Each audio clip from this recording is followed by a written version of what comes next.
আসসালামু আলাইকুম everyone, welcome to my new blog. সবাইকে ওয়েলকাম করছি ইন্ডিয়া সিরিজের নতুন আরেকটি ব্লগে। এটা হচ্ছে আমাদের কলকাতার লাস্ট ডে ব্লগ। কলকাতা আজকে আমাদের দ্বিতীয় দিন অ্যান্ড শেষ দিন বলা যায়। আজকে রাতে হচ্ছে আমরা কলকাতা থেকে জম্মু ট্রেন ধরবো। সো সারাদিন কি করলাম সব কিছু শেয়ার করবো আজকের এই ভিডিওতে। চলেন শুরু করি ভিডিওটা। সকালে রেডি হয়ে এখন বের হয়ে গিয়েছি। আজকে আমাদের প্ল্যান হচ্ছে মার্বেল প্লেস আর হচ্ছে কলকাতার জোড়াসাঁকোর ঠাকুরবাড়ি। কলকাতা এসেছি আর ঠাকুরবাড়ি যাব না তা তো হয় না, কলকাতা ঘোরাটাই হচ্ছে অসম্পূর্ণ থেকে যাবে। সো আজকে আমাদের হচ্ছে এই দুইটা প্লেস ঘুরবো আর আপনাদের সাথেও শেয়ার করব। আমরা এখন চলে যাচ্ছি হচ্ছে বাস স্ট্যান্ডে। প্রথমে আমরা চলে যাচ্ছি মার্বেল প্লেস দেখার জন্য। এটার লোকেশনটা হচ্ছে জোড়াসাঁকোর ঠাকুরবাড়ির থেকে মাত্র 10 মিনিটের দূরত্ব। সো প্রথমে হচ্ছে আমরা মার্বেল প্লেসে যাব, দেন হচ্ছে ঠাকুরবাড়ি দেখতে যাব। সো আমরা একটা রিজার্ভ অটো নিয়ে নিয়েছি, ওইখান থেকে হচ্ছে বাসে করে এরপর হচ্ছে আমরা এখন জোড়াসাঁকোর ঠাকুরবাড়ির সামনে চলে যাচ্ছি।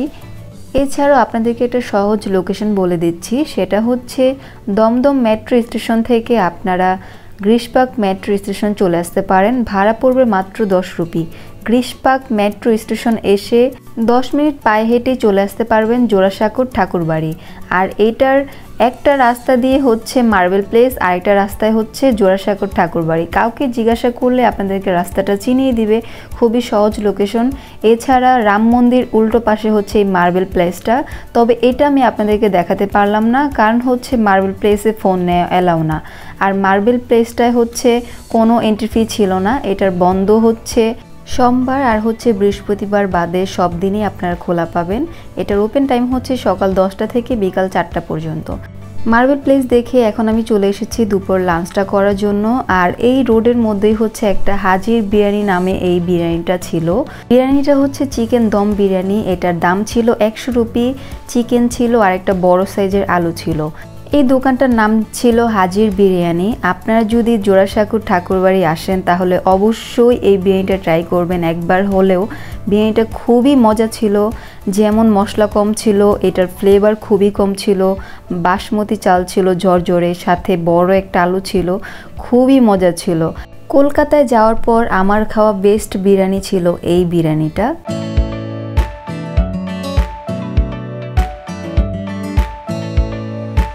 খাওয়া দাওয়া শেষ করে আমরা হাঁটতে হাঁটতে চলে যাচ্ছি জোড়াসাঁকোর ঠাকুরবাড়ির সামনে।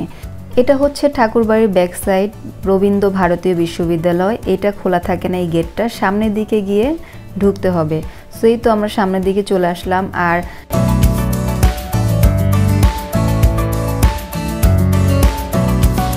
চলে আসলাম আমরা ঠাকুরবাড়ির সামনে। এখন আমরা ভিতরে ঢুকে যাব। আর ভিতরে ঢোকার সময় দেখলাম যে বাম সাইডে একটা বড় মার্বেলের দোকান ছিল। এইখানে অনেক ঠাকুর তৈরি হচ্ছে, প্রতিমা তৈরি হচ্ছে।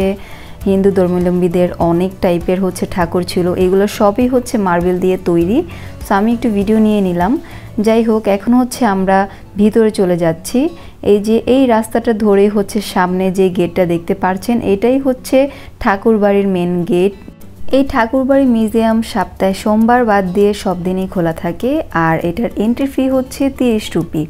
আর ছাত্রছাত্রীদের জন্য টিকিট ছিল 10 রুপি করে। আপনারা যদি ভিতরে গিয়ে ছবি তুলতে যান সেই ক্ষেত্রে ক্যামেরার আলাদা চার্জ দিতে হবে 50 রুপি।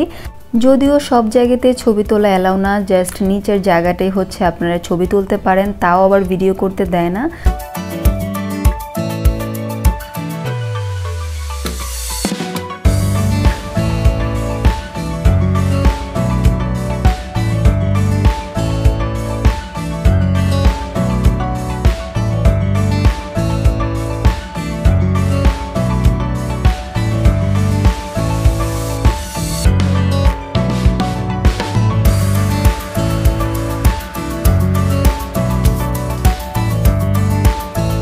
এই যে এই টিকিটটা হচ্ছে ফোনের জন্য। এই টিকিট সাথে হচ্ছে একটা স্টিকার লাগিয়ে দিবে আপনার ফোনের পিছনে।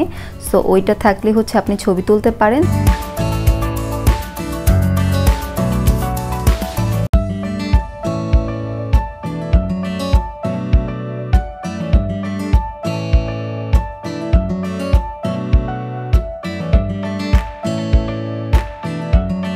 আমরা এখন চলে এসেছি ঠাকুরবাড়ির অন্দরমহলে। এটা হচ্ছে নিচের ফ্লোরটা।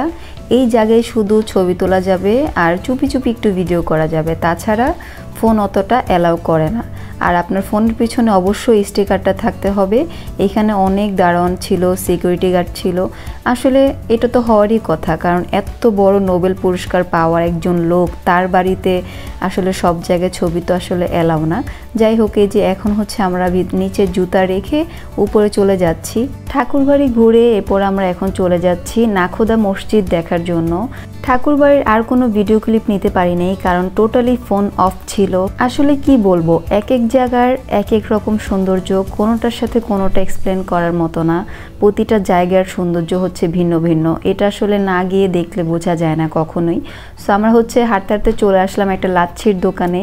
এই রোডটার মধ্যে হচ্ছে অনেক স্ট্রিট ফুড পাওয়া যায়। এখানে যে দুধ ছিল, উপরে মালাইগুলা পুরাই ভাজতেছিল। এটা হচ্ছে গরম খেতে হয়, সো এই গরমে এই দুধ খাওয়া তো পসিবল না, যার জন্য আমি একটা লাচ্ছি নিয়ে নিয়েছি। এটার দাম ছিল 35 রুপি। লাচ্ছিটা পিওর ঘন ছিল, কোনো পানি দেওয়া ছিল না, অনেক টেস্টি ছিল লাচ্ছিটা। সো এখন এই যে আমরা চলে আসলাম নাখোদা মসজিদের সামনে, আর এই এরিয়াটা পুরোটাই হচ্ছে মুসলিম এরিয়া।